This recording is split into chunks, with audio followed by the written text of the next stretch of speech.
Thank you so much for coming along tonight. First of all, congratulations on the film. I know everyone's just watched it this evening, and I'm guessing enjoyed it. Well, most of them are, and most of them are still here. They didn't leave and halfway through. And everything, It's not only is it a wonderful film, but it's also, I believe, your first screenplay. Yes. So you set the bar pretty high to begin with. Well, yeah, for people in AARP, I have, yeah. I wrote it pretty late in life, so, yeah. Well, I was going to say actually, because even though we're seeing it now, I'm guessing that it's been you've had it for a while, when did you actually complete the screenplay? I wrote it in 2002. Right. And how long did it take you? Probably a year. Right. The first 20 pages I wrote in a day. Wow. And then it slowed down quite a bit after that. But well, I was thinking, as it was your first screenplay, I was going to ask that. Did you hit a point where you were just kind of like, I'm stuck now. Where am I going from here? I hit a point where I realized I have no idea what I'm doing. Right. Before that, I'd only written in television up in Seattle on a sketch comedy show. So I only wrote jokes and sketches that might last 3 minutes. Maybe the longest was 5. So to write something that's an hour and 50 minutes was quite daunting. Yes. Yeah. So what did you? So you sat down going, I'm going to write a screenplay. You started, banged out 20 pages. Yeah. Wow, this is going well. Oh yeah. Hit a roadblock. What did you do to get over that? I had to stop and educate myself, and I watched a lot of movies. I didn't read any how-to manuals. Right. I watched movies. I read screenplays, a lot of them old screenplays, Alfred Hitchcock. Casablanca, things like that that were available at that time. It was a little bit before you could get a screenplay pretty easily on the internet. So. And when you started writing this screenplay, am I right in thinking that it was kind of you were planning it as a spec script put out there to maybe just generate work, other work? It was for 2 purposes. Yeah, one, a friend in television said he'd help me try and get work down in LA, and he said besides writing another Simpsons or Everybody Loves Raymond script, that they like to read movie scripts as well in television to see if you can develop character and to get the tone of your voice. And I thought, well, if I wrote it for that purpose, I would also have this little independent film to shop around as well. So I thought, good logic. And the problem was that I've been trying to think of a film idea for years that I thought would be worthy. And when it came time, this was still the only idea I had, so I basically had to go with this one. That was it. Well, I was curious. How did the idea come to you? What was the starting point for when you said I'm going to write a screenplay? What did you have? What was the sort of core of? All I had for that was that I'd heard that this actually happened, where people would travel to sweepstakes offices. Thinking that they had won. It had happened a few times, and I always remembered that. That was in the back of my mind for a few years, even while I was working in television in Seattle. So, as I say, when the time came, that was still the only thing in my head. And did you, starting from that point of, okay, I've got an idea, someone fairly old thinks they've won, where did all the, because it's such a nuanced, sort of rich in character, so where did all these characters come from? Were they real? Were they based on family? Yeah, I pretty much raided my family and took everything I could from them, just this side of legal action. Right, yeah. The Woody started with my father. In the end, he turned out, in the movies, a little more cantankerous than my dad, but my family's from the Midwest, even though I grew up in Seattle. They moved out there when I was 6 weeks old. Nothing to do with me. I was fine there. I didn't have any complaints. You hadn't demanded a move. No, I didn't say, fair let's enough. get the hell out of Nebraska. But my dad was looking for work. He was a mechanic, as they show in the movie. He was also a drinker, and he was also a very friendly guy who tended to loan his tools out to people and never get them back. Right. So the story of the compressor is true. Even more than that, my dad actually did loan his truck to somebody and never got that back. Right. So in a way, the ending of the movie is kind of wish fulfillment on my part. It's like, oh, I'll get my dad his truck and his compressor here at the end of the movie. That's what movies are for. Even though he's been gone 35 years, you know, you do what you can do. Even yeah. So you'd written this script. When did you become? I mean, this is a slightly odd question. When were you aware how good it was when you'd written it? Were you like, hey, this turned out pretty well. I'm pretty pleased with this. Well, that's a great question. And I've never said this anywhere before. And my wife is here. And the first night that I finished my first draft, I went in and I told her, you know, I'm not sure, you know, this is I was writing the kind of movie I wanted to see. Yeah. And what I basically told her was, I'm done. And this didn't happen a lot in my sketches. Like I said, a lot of times I'd write a 3-minute sketch, and some of those, the second act didn't work. Right. You know, so even in a short piece, would struggle many times. But what I told her was, I still kind of like it, which wasn't normal. And I said, it works for me. It seems to me like the kind of movie I'd like to see. Well, the next night I went back and I read it from scratch, and I immediately went and told my wife, forget what I said last night, it's terrible. And I've been on that roller coaster for 10 years now of oh, maybe it's all right, and no, it's I'm pretty sure. I think we know now. It's all right. It's good. Okay, I think we know I'll that. calm down. Thanks for that. You know, calm down. Now, so how in the world did it end up with Alexander Payne? Well, you all might know a guy named Bill Nye the Science Guy who was started on a show I did in Seattle, that sketch comedy show called The Almost Live. Well, Bill, that's how he got started and got his own science show. He came back to Seattle in 2003 to do another show called Eyes of Nye, and he invited me to come and write for that. And while I was there, a woman named Julie Thompson was brought in to produce it. And she found out that I had written this script. And because I had written it just before Bill called, and I was getting ready to move to LA, so I delayed it a year. But I had the script sitting around, and I would tinker with it, and I told her about it. And she said, you know, I know this gentleman named Ron Yerxa, and he's actually sitting right over there. Yeah, hold up your hand, Ron. And she said, he makes some great films, and this might be the type of thing that he would be interested in. And do you mind if I show it to him? So I looked up Ron's credits, and he had, you know, they were a fairly young company, but they'd already done some great films. And one of them was Election. They produced that with Alexander Payne. Right. So when Ron saw the script, and he showed it to his partner, Albert Berger. They talked about it, and they called me, and they optioned it. And they sent it. Pretty good. Not bad. Not a bad start. So they had the idea to send it to Alexander to ask if he might like to be involved as, say, an executive producer. Right. Maybe help raise some money or find a director.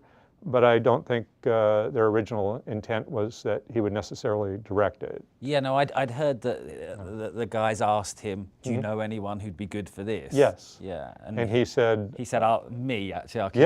Yeah. I'm not passing it on. I'm going to hang on to this one. Yeah. So which is wonderful. You know, he's a great quite director. A shock. I had to go lie down for a minute after they called with that news. Yeah. So you're doing pretty well here. You haven't even been pitching anyone yet. Someone's asked to see your script. Yes. It's now ended up in Alexander Payne's hands. Yeah. He now won't pass it on. He's saying, I'm keeping this. I want to make this. Yeah. So you're doing pretty well at this stage. Yeah. And then Alexander, who has just, I think around that time, has made Sideways. He's getting ready to shoot Sideways. Okay, so he's About Schmidt had just come out. Right. So he's getting ready to shoot Sideways, and he says, I believe, this is great, but I'm not going to follow Sideways, which is kind of a road movie of sorts, with another road movie. That's right. So thanks for the script. I'm going to make Sideways, then I'm going to make something else, which turned out to be The Descendants. Yes. And then I'm going to move.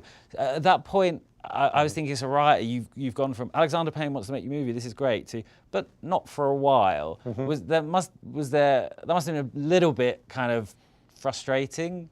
Yeah, a little bit, but I mean, not as much as you might think, because in Hollywood you can work on things for years. During that period, I tried to keep busy. I did studio assignments. But on the other hand, you work on these things, and there might be a 1 in 10 chance that will ever become a movie. Right.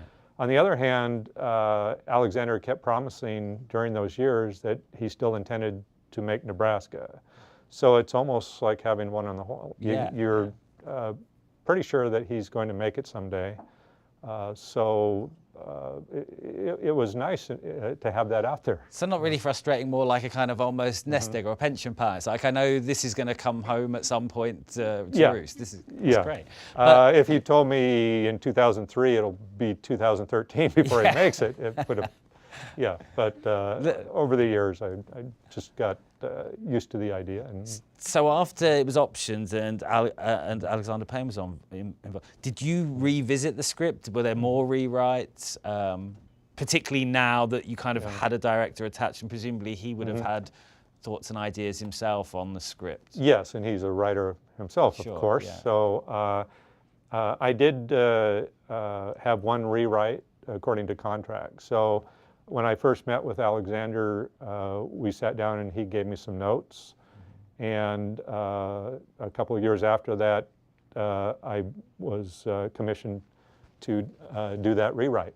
Right. And just before shooting, the year before that, Alexander sat down with the script and did his own rewrite. Okay. Well, the whole thing, or just little bits, or? Interspersed throughout. Okay. Yeah, I can see his touch throughout the movie. He came up with a few of the ideas, even for different scenes. It's pretty much intact structurally. The story's pretty much the same. The characters are pretty much the same. But for instance, he came up with the idea for the Mount Rushmore scene. Oh, right, yeah. So he added a lot of nice touches like that throughout the movie, and as well as some dialogue. What he basically had to do when he was ready to shoot was to turn it into an Alexander Payne film. Right, yeah. And I think in this instance, what it meant was mine was probably a little softer. Okay. He probably toughened it up a little bit, maybe added a little language, made it maybe Woody a little crankier, or took Kate up another level, and gave it that Alexander spin. How did you feel about the changes? I mean, in general, did you think, that's good, I like that, or were you like, what have you done to my, were there any tensions or any points where, did you ever go back to him and say, I'm not sure this is as good as it was before, or anything? No, we have cameras here, don't we? But no, when I read his rewrite, I was thrilled. Okay. He added some things. Some things seem, about equal to me, but I always think in terms, if it's a writer-director, they have to make it their movie, let them do what they want. Yeah, yeah. But I'd say a lot of the things I could see elevated what I had done. Great. So I was very happy. I very lucky. That rarely happens, especially on a studio film, that so much of your work would remain intact. That's good. And talking of elevating, another thing that elevates a script, of course, is great performances. And this film particularly is blessed with, actually, I think all the performances are great across the board. But I mean, Bruce Dern is obviously getting a lot of attention for his role. When you, as a writer, when you see an actor do that with kind of your words, what was your reaction the first time you saw, that performance? Well, the first time I saw him doing it was, I was thrilled when I heard it was going to be Bruce Dern. I grew up with Bruce Dern in the 70s movies and always thought he had been underused. Well, I visited the set with my mom for 1 week, and the first night that we got there, we went right over to the set to catch the end of it. And I heard him on the headsets doing a scene with Stacy Keach. And so I put on the headsets and I hear Bruce Dern reading lines that I wrote 10 years ago. Yeah. So I could have got on the plane and got back home at that moment. It had really made it. But that night they shot the scene where Bruce goes in to the tavern and Stacy Keach is reading his letter. Right. Yeah, So that was pretty much the first thing I saw him do on screen. And he doesn't, the part I'm watching, he's not saying a thing. He's just walking into the tavern and realizing what is going on. And when I watched that, I knew he had it. I knew he knew who Woody was and he had the role down. How was it? Because you said you acknowledged that when you were starting, you took what you could to anchor it in a reality. You took family traits and whatever. What was your own family's reaction to the film? Were you know, are they still speaking to you, or is Well, yeah. For the most part, it's been good. I mean, I haven't even cousins from Nebraska have called or emailed saying how much they liked it. Okay, you know, my siblings have been good about it, even though the two brothers kind of reflect sides of our dealing with our dad, so I did use some of that. My wife is a little, you want me to bring it? Yeah, she does. She wants me to bring this up.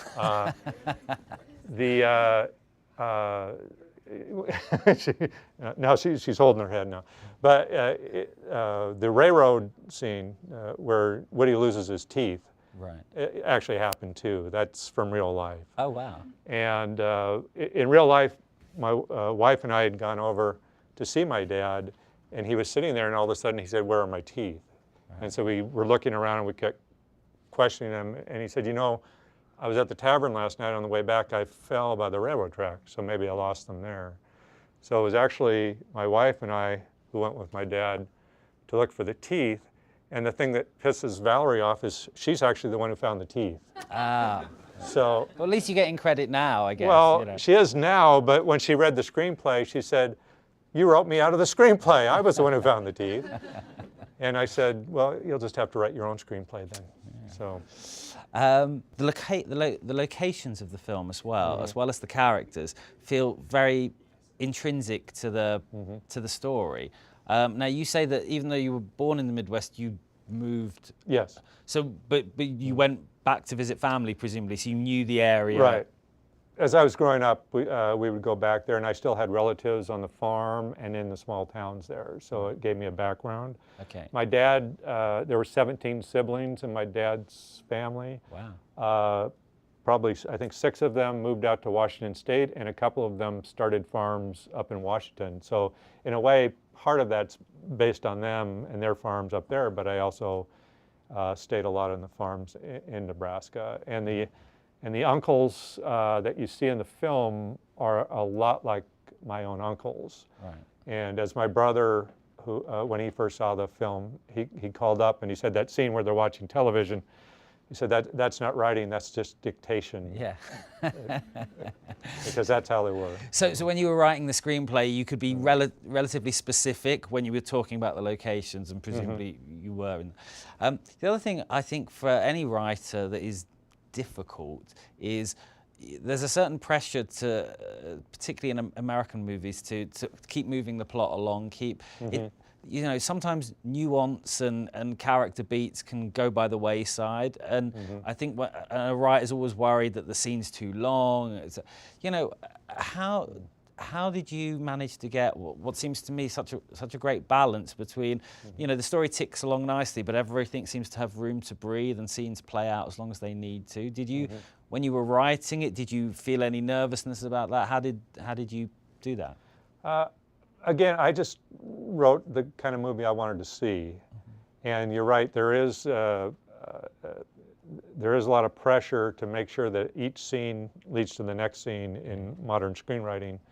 I wasn't really feeling that as much on this one because it was a writing sample. Right. I had some hope of getting it made as an independent film, and I thought at that time if people like the basic script and that comes up, then I'll have to address that and maybe try and make sure that the scenes keep pushing each other. For me, I don't necessarily need that. I watch a lot of European films, and that's not as big a concern there. In the United States, that's screenwriting 101. So in a way, I was lucky that Alexander Payne became involved, because he'd been at this for 20 years by the time he came to shoot this, and had a few more films under his belt than since when he didn't option, but when he became attached. Yeah. So Alexander Payne kind of has the credentials now to make a film where every scene isn't pushing the next one. Well, I think tonally, a lot of his films, and particularly this one, it feels to me very Hal Ashby, very kind of Billy Wilder, you know, very sort of a mixture of humor and drama, and I agree. I think that he's one of the few directors allowed to make films tonally like that. But that must be manna from heaven from a writer's point of view. So once you got him attached, it's like, great, these scenes are going to stay these scenes. Well, you just named two of the writers that I grew up with, and I consider Alexander Payne in that line, and even go back to Preston Sturges. Yeah. But as you say, Billy Wilder is one of my favorites, and I watch The Apartment about once a month. It's a real lesson in screenwriting and structure. And then Hal Ashby was one of my favorites in the 70s, who carried on that tradition of mixing comedy and drama. And I see Alexander Payne in that line of writer-directors. Now, one thing that is, you know, that the film does very well is, amongst the drama and the character beats, etc., there is a lot of humour. Now, I'm assuming that came relatively easy to you with your sketch background. Was it a transferable skill? Could you take the way you create humour and put that in the script?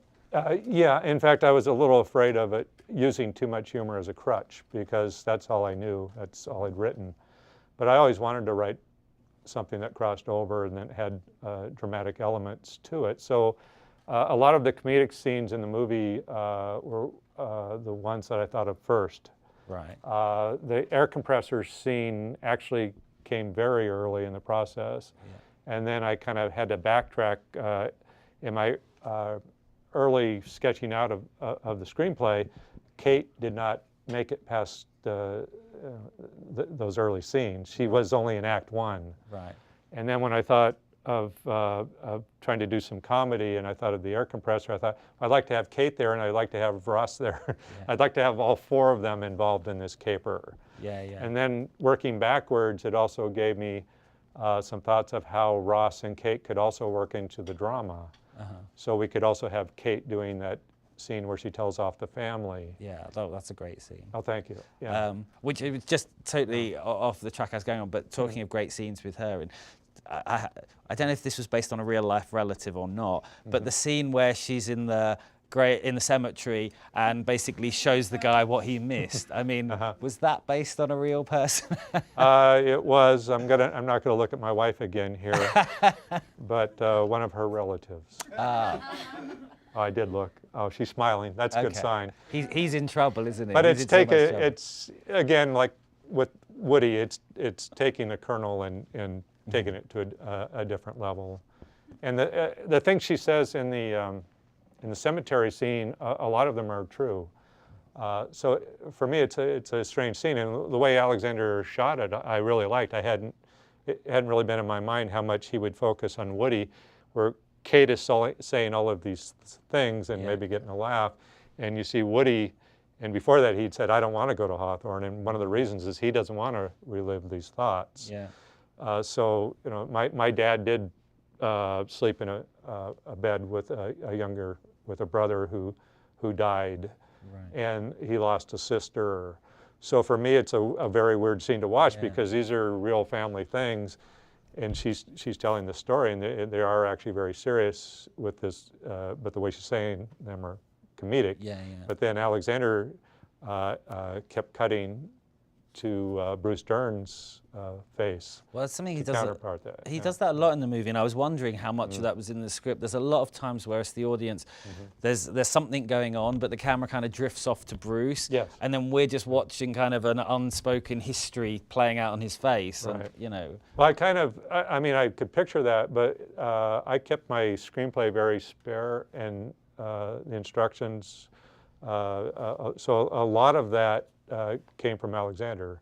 That was kind of left to him to show how other people in the scene are reacting. So when you see Bruce Dern's reaction, sometimes that was not written in the script. That was Alexander helping tell the story with his camera. Now, one would assume that if your first screenplay garners you an Oscar nomination, people must be banging at your door at the moment. I thought you were going to say that I should retire right now. Yeah, quit while you're ahead. Yeah, that would be the smart thing to do. Yeah. But presumably, it has garnered a number of opportunities for you. Well, what it seems to have helped at is I had been doing studio assignments for years and had not got back to writing originals. Right. One thing is Alexander has the same problem. He says it's hard for him to find the stories he wants to tell, and that's why he hasn't done more movies. The same thing is true for me. I don't want to write a movie unless I really believe in it, so coming up with the ideas has been tough. So when he finally announced a couple of years ago that he was going to shoot Nebraska, I started turning down all assignments and went back to just sitting down and coming up with more originals. Right. And I have two of them finished now that the film is coming out, and it does seem to be helping with those and opening doors. And what happens, I think, is if you have something like this happen, it really helps get you in the room. Right. Once you're in the room, they still have to run the numbers. They still have to say, does this story, will it appeal to enough people for us to finance it and get the movie made? So you still have hurdles.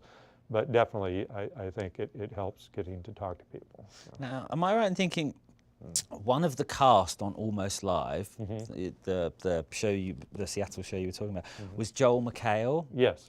Who I guess people will know from Community and maybe The Soup. The Soup. Yes. Now, is it true that one of the scripts you've completed is with him in mind? Yes. I read a quote from you somewhere where you said, if there's nothing else I do, I'm going to make Joel McHale a movie star. That's my last goal in life, yes. Because I have no more goals. I mean, this is much more than I ever expected. So Joel started out as an intern on our show. Right. So he's one of those, punk kids coming from the University of Washington that we used to abuse all the time. Because we didn't know. We didn't know he was going to become that big. But he was so good, we'd start putting him in roles even though he wasn't part of our cast. Yeah. And he eventually joined our cast, and we became good friends. And just at the point a couple years ago when I decided to write more originals, he called up and said, I really want to know what you're working on because I'd love to do a small independent film together. And I just come up with this idea that I told him about a coach who was asked to coach the first year of a Native American school's girls softball team. Right, okay. And he liked that right away, even though I hadn't written anything yet. So as I was developing it and writing it, I would talk to him about it. And so in a way, we kind of have teamed up on that one, and now we're trying to raise money. And is it, am I right in thinking you would like to direct that if possible? That's right. I put myself out as the director on that, and another one that I've just put out on the street in the last month. Yeah. Oh, what's the other? Can you tell us what the other story is as well? The other one is inspired by The Bicycle Thief.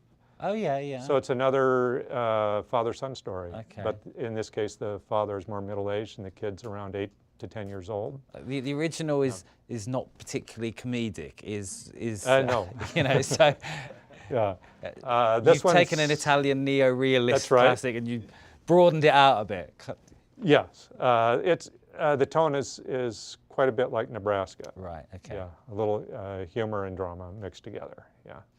Okay, well, we'll open up to the audience in a second. I'll just finish off with a couple of quick-fire questions we always ask now. First of all, what's your favorite movie? You're on the That's spot. one of the hardest ones Yes. I could ever, because I have a whole bunch that I love about the same.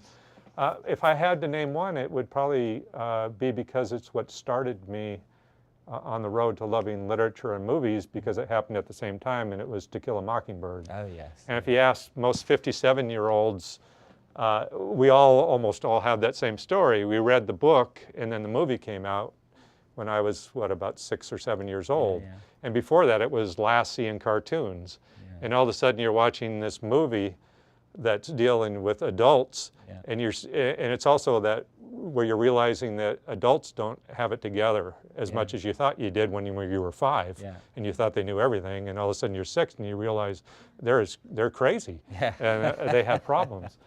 So I would almost have to say To Kill a Mockingbird, just because it started it all. Fair enough. It's a wonderful movie. And who is your favorite writer? Screenwriter or just writer in general? Whichever one you feel like answering.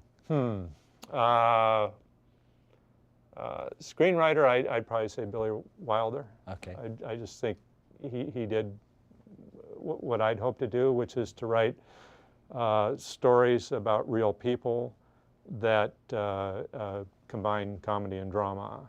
Writer overall is probably Mark Twain. Right. Yeah. This is an odd one. What do you write on? Are you sort of locked to your laptop? Are you writing scraps of paper on anything that, how do you write? When I first try and break a screenplay, I get out a notebook and I write down everything I can think of: dialogue, scenes, characters, character names, until I've filled up enough to make an outline, and then I go to the computer. Okay, so it's handwritten to begin with. Yes. Yeah. If there was any director you could work with next, who would you choose? Well, I can't say Alexander Payne again, can I? Probably not. I don't know. Spike Jonze would be great, but it looks like he's starting to write his own material now. Yeah, that's very Damn it all. inconsiderate of him. Yes. I just like his sensibility, and I think he's doing, all of his movies have been so well directed. And I love the Coen brothers, of course, but they write most of their own material. Yeah. So. Yeah, that's a nuisance as well. Yeah, that's a problem for me. And last question. Other than Joel McHale, what actor would you most like to work with, or would you most like to have in a movie you direct? There's quite a few. Bill Murray, Don Cheadle has always been one of my favorites. I'd love to work with him. Yeah. Well, they're both good answers, Yeah, so. that's probably enough, right? Yeah, you're good. That's good. Let's open and see if there's any questions from the audience. Yes. Whose decision was it to make the movie in black and white? That was Alexander Payne's. He says that during his career he's been looking for a project that would work in black and white, and what I've heard is when he read the screenplay, it seemed so austere that he immediately thought Nebraska should be in black and white. So that all started with him. I think he got his budget halved overnight as soon as he told Paramount. Well, I think Ron would know better. They cut it down quite a bit, but it kept building back up. So I think we lost I think it went from 16 down to 13. Okay. So Ron, if you hear anything incorrect, scream. Just yell it out. Yeah. You're right. That was right? Okay. Yes, anyone? Yes. Was the story always called Nebraska? It was, and in fact, during these last 10 years, it was always meant to be changed. And Alexander said from the beginning, it won't be called Nebraska. But the only thing I've heard since then, I saw in an interview where he said, I just couldn't come up with another name. so that's, I don't think he really wanted to be branded. He made so many movies in Nebraska, and he loves going back there. But on the other hand, you don't necessarily want to be branded one thing or another when you want to be director and make all sorts of different types of films, and that's why he got away to California and Hawaii. So in a way, I think if it had been the next movie after About Schmidt, it probably wouldn't be called Nebraska. I think by the time he made About Schmidt and Sideways and then Descendants, I think he was finally okay with Did that. you ever offer him alternate titles? The only title that I ever had for it before Nebraska was Sweepstakes. Uh-huh. And he didn't seem to like that. So I told him that. Well, that's the only one I had. He did one of those. Yeah. Okay, Nebraska it is, yeah. Yes, there was a question here. Yeah, you mentioned a few of your favorite films, and you said you watched a lot of movies when you were writing Nebraska. What particularly inspired you? The movies I was watching at the time when I was writing Nebraska.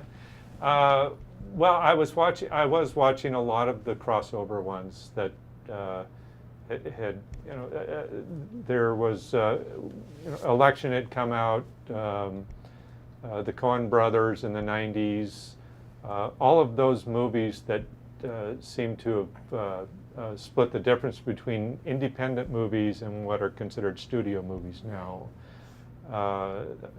Being John Malkovich, any of those. I know some of them don't seem like they would inspire Nebraska necessarily, but I was just trying to find that tone where you could throw comedy into a drama and make it work. Right. So any of those movies were inspirations for me. Well, I loved the film, so congratulations again. Yeah. Thanks. Any more? Yes. So there's 6 Oscar nominations. Mm-hmm. Yeah. And do you think at any point when people are like, can you buy me dinner? You're killing it. Is that joke ever going to get old? Yeah,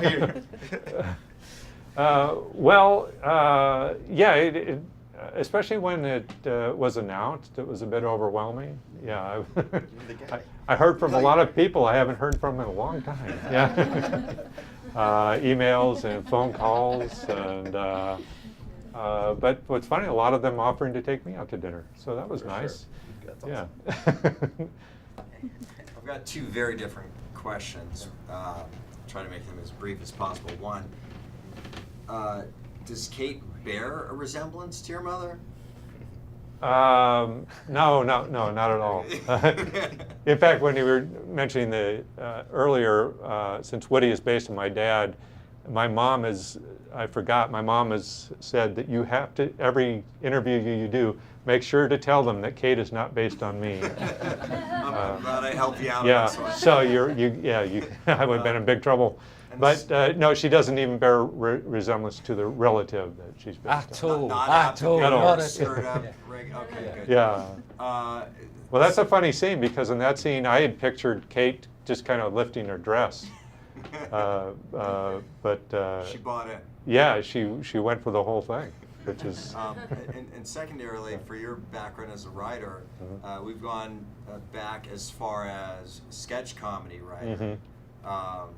But what was the impetus all the way back? What led you to a career in writing? Because I think anybody who can actually make a career, whether it's sketch comedy or short stories or haiku or whatever it is, or God willing, Oscar-nominated screenwriter, that's a blessing to be able to do that as a writer. What made you think that was a viable life for you? Well, I was inspired by a lot of different sources growing up. Carl Reiner and his Dick Van Dyke Show were kind of the, like I say, there was To Kill a Mockingbird on one side, but on television with comedy, it was kind of strange for a boy from the suburbs of Seattle to see this New York scene where people wrote comedy for a living and did these TV shows. And as I grew up, Bob Newhart and Bill Cosby and Lucille Ball were all huge. But at that crucial stage where I'm 17 years old and you're trying to figure out what you're going to do was really when Woody Allen was hitting with his movies, Annie Hall, and then he followed that with Manhattan. And it was also the time that Monty Python hit in the States and was shown on our local PBS station. So it's kind of, for comedy, those two really combined at just the right stage. And that's when I tried to write comedy, and I was just going into college, so I did a comedy show at the radio station in college, and that's where I got my start. And it stuck from that point on. Well, the problem was when I was doing my comedy show in college, I thought, this isn't nearly as good as these people that I'm trying to emulate. So I kind of abandoned it for a while, and I went into radio producing, and I ended up kind of drifting and finally working in advertising at the Seattle Times. But they just happened to start up this sketch comedy show in Seattle at around that time when I was nearing 30. And I thought, well, if I'm ever going to do it, I should go for it now. So I wrote a bunch of material and sent it over there and was able to get on that show. So it was kind of a last gasp attempt for me to get back to writing. I think we're all pretty glad it worked out. Well, thank you. Indeed. Any more? Are we done? All right. Well, just thank you so much. Oh, Bob. thank It's you. an absolute pleasure. Thank you very much. Thank you. Appreciate it.